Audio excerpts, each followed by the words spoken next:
La imaginación sería en el paradigma moderno una facultad que nos engaña, puesto que funciona a través de los sentidos, ¿cierto? Y con la constatación del mundo a través de la percepción sensible sería, ¿cierto?, engañosa. Mauricio reconstruye muy sabiamente, ¿cierto?, una especie de filosofía sensible de Aristóteles. Amar nos sorprende mostrándonos que el tema de la definición racional del ser humano de Aristóteles es algo bastante relativo, por no decir incierto. ¿Cómo Aristóteles ha establecido un vínculo, ¿cierto?, un vínculo decisivo, digamos, no una cosa marginal, ¿cierto?, entre el tacto y la inteligencia del ser humano? No podemos, ¿cierto?, pensar, ¿cierto?, concebir la razón sin concebir antes, ¿cierto?, que el ser humano es un animal sensible y un animal imaginativo. Evidentemente, un libro que aboga por la filosofía como una disciplina de contemplación del mundo.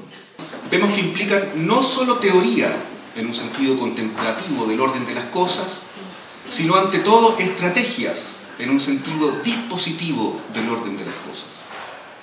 El libro del filósofo Mauricio Amar, Ética de la imaginación, averroísmo, uso y orden de las cosas, nos invita a pensar una de sus estrategias maestras, la instalación de un orden del discurso y de las cosas que se sostiene sobre la base de la diferencia entre lo animal y lo humano, una diferenciación que se juega tácticamente en la separación discursivo-metafísica entre sensibilidad e imaginación, por una parte, por el lado de la parte subordinada de las funciones del alma animal encarnada, digamos, ¿no?, y por sobre ello, la razón como parte inmaterial del alma, donde se comunica lo animal con lo divino, configurando la cosmética y la coreografía policial de lo humano, como vocación angélica entre lo celestial y lo terreno.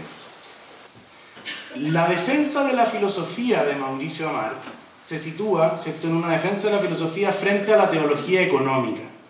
Amar traza una arqueología que lanza un corte transversal a los historicismos de nuevo cuño, desactivándolo. No se trata de culturas ni para su diálogo ni para su choque, sino del modo en que se fraguó una razón de la obediencia que tanto en la historia judía, musulmana y cristiana, ¿no?, se ha denominado teología, y que se ocupó de resguardar la escritura como dogma. O sea, lo que hace Mauro es muy interesante porque no importan los estancos académicos de si la teología es musulmana, es judía o es cristiana. Lo relevante es que en la teología musulmana hay un primer laboratorio que se va a extender posteriormente en la teología cristiana, ¿no? Un primer laboratorio de captura del carácter común de la imaginación, ¿no? Entonces, por decirlo de algún modo, hay una conspiración transnacional de los teólogos, ¿no? Y eso es una cuestión decisiva y fundamental. Amar da cuenta de la condición histórica en que el deber se superpone como un mandato imperativo y teológico que establece la prosecución de la libertad a través de la visión divina vuelta a glorificación. En Kant, la problematización entre Averroes y Aquino adquiere un lugar central, sitial que también se manifiesta en el texto, en tanto que recompone una filosofía del deber hacer figurado a través de un destino inalcanzable, el progreso moderno. El periplo entonces que nos ofrece Amar muestra que esta singular forma de razón, es decir, la razón de la obediencia, que es la teología, va a encontrar en Al-Ghazali un punto decisivo, cuyo dominio se va a extender hasta el occidente latino en la figura de Tomás de Aquino y más allá en los albores de lo moderno con Immanuel Kant, en la que se refinará la ética del deber ser o del deber hacer, en la que obediencia y conducción, gobierno y voluntad van a constituir la trama sobre la que se va a articular el orden de las cosas. Al subrayar la importancia de Al-Ghazali, deslumbra el decisivo gesto de Averroes de volver sobre el de ánima de Aristóteles para pensar una forma de creación que no pase por la obediencia, la apropiación o la deriva del deber hacer, sino más bien por la libertad de un uso que tiene que ser enteramente común. En este contexto, el autor contrapone dos esferas de pensamiento: la filosofía de Averroes con la de Tomás de Aquino a través de la lectura de Aristóteles. La importancia del texto señala el lugar y posicionamiento que el averroísmo marca en tanto diferencia la perspectiva de Aquino. Frente a lo anterior, nuestro autor establece un asunto fundamental, a saber, la posibilidad de revisitar el problema a través de la tradición averroísta, poniendo en cuestión la posición de la razón y con ello, comillas, plantea una salida no nihilista que encuentra en la imaginación tanto una posibilidad epistemológica como también ética. Cierra comillas. No se trata de una propiedad, sino de un uso. No se trata de una individualidad sustancial, sino de un común uso de los cuerpos. No se trata de un deber hacer, sino de un poder ser, en el que no es el poder, sino la potencia lo que reclama felicidad. Para los teólogos, la imagen es condenada a ser apariencia. Para los filósofos, como Averroes, esta será restituida a convertirse en el hábitat en el que vivimos. Un lugar post-humano, si se quiere, o prehumano. Un lugar infantil, pero un lugar que no tiene lugar, un lugar sin espacio, un sitio sin geografía. La cartografía imperial no puede registrarle, el nomos de la tierra tampoco puede atraparle. No se trata de cartografía, sino más bien de la puesta en juego de una topología. Así, el averroísmo es una filosofía de la imaginación en la que la creación coincide enteramente con el uso. Crear significa usar, es decir, hacer mundo. Solo tal relación significa existir, porque existir es siempre imaginar, como Amar nos recuerda con el epígrafe de William Blake situado al inicio de su trabajo. 1. La imaginación como condición de posibilidad del pensamiento. 2. El posicionamiento de la arqueología averroísta como un acceso a otro para repensar el vínculo entre el viviente humano y lo común del pensamiento.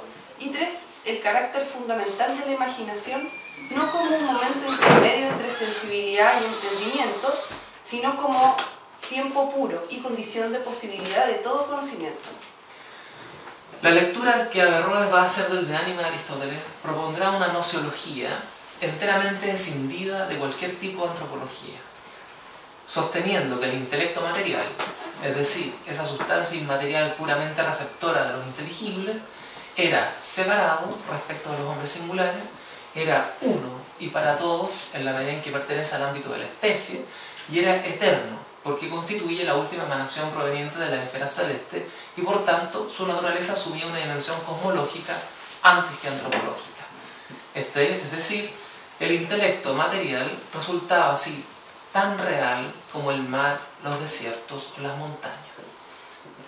En otras palabras, el intelecto es algo inhumano por antonomasia, no algo humano. La imaginación no enlaza, es enlace, es ser con entre el material antiguo y el material nuevo, entre lo inhumano y lo humano. Es la imaginación un arca de Noé por la que se crea el mundo una y otra vez infinitamente. Y esa creación no es una dimensión simplemente estética, ni pertenece a una esfera teológica, sino ante todo y contra todo es el lugar en el que amar enseña, que es donde se juega la ética. Una ética exenta del deber y una praxis enteramente hundida de lo imaginario. Si hay algún lugar donde podemos, valga la redundancia, imaginar la imaginación, ese lugar está fundamentalmente en los niños, ¿no? Este es un libro de alguna manera también infantil, ¿no? Porque precisamente lo que pone en juego es la ruptura, ¿no? Entre el intelecto, digamos, y el cuerpo biológico. Los humanos somos fundamentalmente separados del intelecto, porque el intelecto es lo común, es aquello que compartimos, ¿no? Es el espacio que tenemos para imaginar, es el mundo en el que podemos participar y siempre podemos hacer uso del mundo. El libro es una invitación también a hacer uso de la imaginación, ¿no? El libro es una invitación a pensar que los márgenes que nos constriñen y que han ido articulando nuestra realidad, en realidad siempre son solamente eso, son solamente márgenes impuestos, ¿no? Y que podemos imaginarlos de otra manera, ¿no? Que podemos disponer las piezas de otra manera, ¿no? Como los grandes artistas o los grandes músicos han sabido hacerlo, ¿no? disponer el mundo de otra manera y por lo tanto crear las condiciones para una vida diferente en un momento en el que el mundo de verdad necesita que nos articulemos de otra manera.